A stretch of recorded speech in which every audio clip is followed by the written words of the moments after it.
Hello kids, I am Diksha Bansal and you are watching the tutorial. आज हम सीखेंगे living things and non-living things क्या होते हैं. Let's start our chapter. बताओ बच्चों, आप में से कौन रीडिंग करेगा? Reading no ma'am. But why बेटा? ऐसे हम टॉपिक को कैसे समझेंगे विदाउट रीडिंग? मैम, चैप्टर तो बहुत ही बोरिंग लगता है. आप किसी और तरीके से समझा दो ना topic, please ma'am. Okay, I will tell you a short story. But बाद में आपको चैप्टर तो रीड करना ही पड़ेगा. Okay ma'am, promise. एक बार एक रैबिट था. उसका नाम गोलू था. एक दिन उसने सोचा क्यों ना आज मैं अपने दोस्त मोटू से मिलने जाऊं. तो फिर वो अच्छे अच्छे कपड़े पहनकर जल्दी से तैयार होकर निकल पड़ा. अरे वाह, आज तो बहुत मजा आएगा. मोटू के घर में तो खूब मजा करूंगा. गोलू जाते जाते सोचने लगा और बहुत खुश हो रहा था. तभी अचानक वो गिर पड़ा. रात की बारिश की वजह से रास्ते में बहुत कीचड़ था और उसके सारे कपड़े गंदे हो गए. ओहो, ये क्या हो गया? मेरे तो सारे कपड़े गंदे हो गए. अब मैं मोटू के घर में कैसे जाऊंगा? और वो तो मुझ पे बहुत हंसेगा. ये सोचकर तो गोलू को बहुत गुस्सा आ गया. वो गुस्से में उठा और उसने देखा कि वहां पर एक छोटा सा पत्थर पड़ा था जिससे उसका पैर टकराया और वो गिर गया.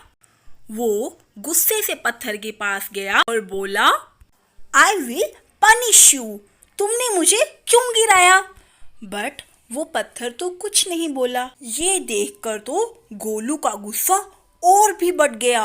अरे तुम्हें पता नहीं चल रहा? मैं तुमसे पूछ रहा हूँ, तुमने मुझे क्यों गिराया? वहां से एक भालू गुजर रहा था.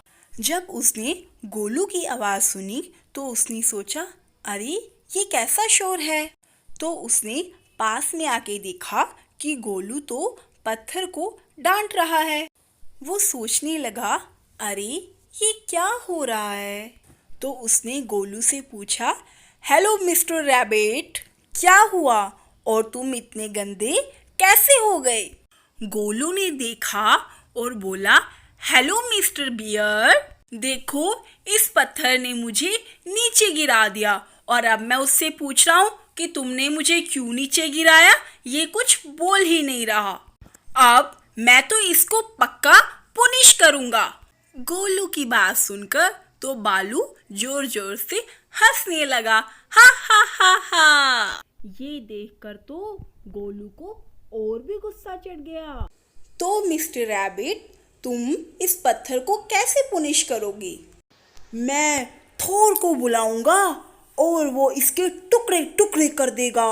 और गोलू की बात सुनकर तो भालू लोटपोट हो गया. ये देखकर गोलू बोला, मिस्टर बियर, आप ऐसे हंस क्यों रहे हो? भालू बोला, ओ स्वीट रैबिट, तुम इसे कैसे पुनिश करोगे? जब तुम यहाँ से जा रहे थे, क्या यह स्टोन अपने आप चल के तुम्हारे रास्ते में आया? गोलू सोचने लगा और बोला, नो. भालू बोला, अगर तुम इसको पनिश करोगे तो क्या इसके दर्द होगा? तो रैबिट बोला, हाँ, जब मैं गिरा था तो मेरे भी बहुत दर्द हुआ, तो इसके भी तो होगा ही. भालू फिर हंसते हुए बोला, नो मिस्टर रैबिट, इसके दर्द नहीं होगा. रैबिट बोला, क्यों? फिर भालू ने समझाया, ओ रैबिट, ये एक नॉन लिविंग थिंग है और तुम्हें इसलिए दर्द हुआ बिकॉज तुम एक लिविंग थिंग हो. अब तो गोलू का सिर ही चकरा गया. वो बोला, living thing, non living thing, वो क्या होता है? मिस्टर बियर ने ये सुन के पूछा, क्या तुम्हें भूख लगती है? यस, कैरेट तो मेरी फेवरेट है. फिर मिस्टर बियर बोले, फिर तो तुम्हें प्यास भी लगती होगी. ओ मिस्टर बियर, भूख प्यास तो सबको लगती है. ये सुनकर मिस्टर बियर बोले, यस मिस्टर रैबिट, भूख प्यास तो सबको लगती है, बट क्या इस स्टोन को भी भूख लगती है? इसको भी प्यास लगती है, बट क्या ये हमारी तरह बातें कर सकता है? क्या यह हिल सकता है?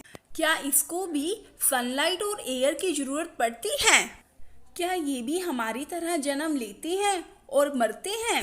मिस्टर रैबिट, ये जो स्टोन है ये नॉन लिविंग थिंग है। इसको एयर, वाटर, सनलाइट किसी चीज की जरूरत नहीं है। ना ये हिल सकता है, ना इसे भूख लगती है और ना ही इसे प्यास लगती है। मिस्टर बियर की बात सुनकर गोलू का गुस्सा तो ठंडा हो गया और उसे समझ में आया कि जब वो जा रहा था स्टोन तो पहले ही रास्ते में पड़ा था और उसने देखा नहीं। तो गोलू बोला, थैंक यू मिस्टर बियर, मुझे समझ आ गया कि ये मेरी गलती है, मैंने रास्ते में स्टोन को नहीं देखा। तो मिस्टर बियर बोले, आओ तुम मेरे घर चलो, यहाँ पास में ही मेरा घर है। किड्स, क्या आप जानना चाहते हो कि आगे क्या हुआ? तो देखिए इसका next part. And don't forget to like, comment and subscribe and share it with your friends and classmates. Thank you.